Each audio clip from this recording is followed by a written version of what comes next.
परमेश्वर के धन्य नाम की महिमा हो। प्रभात मनन के सत्व 2734 में आप सभी का बड़े प्रेम के साथ स्वागत करता हूं। आइए आज के मनन के लिए हम पढ़ते हैं प्रकाशित वाक्य अध्याय 2 पद 7। जिसके कान हो वह सुन ले कि आत्मा कलीसियां उससे क्या कहता है। जो जय पाए मैं उसे उस जीवन के पेड़ में से जो परमेश्वर के स्वर्गलोक में है फल खाने को दूंगा। परमेश्वर ने मनुष्य को कोई यंत्र के समान नहीं बनाया, बल्कि स्वेच्छा से कार्य करने के लिए स्वतंत्रता रखने वाला एक व्यक्ति के रूप में बनाया। निम्न स्वतंत्रता का दुरुपयोग के कारण मनुष्य पापी होकर पवित्र परमेश्वर से दूर हो गया। अदन की वाटिका में आदि मानव आदम और उसकी पत्नी हवा को वाटिका के सभी वृक्षों का फल बिना खटके खाने की आजादी परमेश्वर दिया था, सिवाय भलाई और बुराई की जानकारी देने का वृक्ष का फल। यहाँ तक जीवन का वृक्ष का फल भी खाकर अनंतकाल जीने का स्वतंत्रता मनुष्य को परमेश्वर दिया था। परंतु दुखजनक बात यह है कि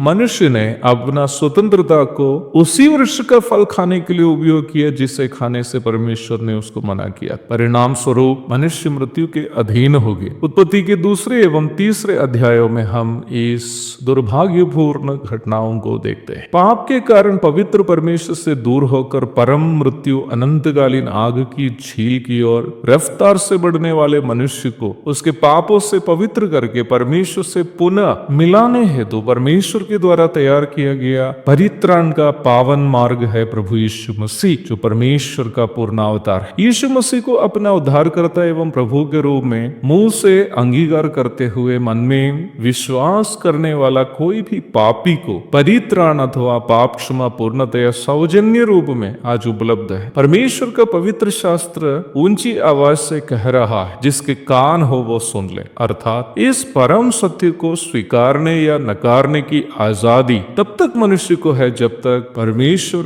उसको समय देता है, अर्थात जब तक व्यक्ति की मृत्यु नहीं होती हो या यीशु मसीह का दूसरा आगमन नहीं होता। परमेश्वर उद्धार का मार्ग को सार्वजनिक रूप में आज सबके लिए उपलब्ध कराया है। इसलिए ही यदि कोई मनुष्य यीशु मसीह का इनकार करते हुए नरक की ओर जाता हो तो यह वह स्वयं लिया गया निर्णय होने के कारण उस परिणाम की जिम्मेदारी उस व्यक्ति का केवल होगी। परंतु यदि कोई अपना पाप से पश्चाताप करते हुए प्रभु यीशु की प्रायश्चित मृत्यु एवं पुनरुत्थान को अपने लिए हुई मृत्यु एवं पुनरुत्थान के रूप में स्वीकार करता हो और यीशु मसीह को अपने एकमात्र प्रभु के रूप में अंगीकार करता हो, तो वह पाप पर और उसके परिणामों पर विजय की प्राप्ति करते हुए परमेश्वर के साथ अनंत जीवन में प्रवेश करने हेतु योग्य ठहरेंगे। जीवन का पेड़ अनंतकालीन स्वर्गलोक को सूचित करने वाला एक प्रतीकात्मक संकेत है। जीवन के वृक्ष के बारे में हम प्रकाशित वाक्य 22:2 में भी देखते हैं। यीशु मसीह के द्वारा कोई भी पापी को मिलने वाला शाश्वत जीवन और उद्धार को यह सूचित करता है। इस विषय को इफिसुस की कलीसिया की परिप्रेक्ष्य में भी हमें समझने की अनिवार्यता है। हम इस बात को बीते सत्रों में देखे थे कि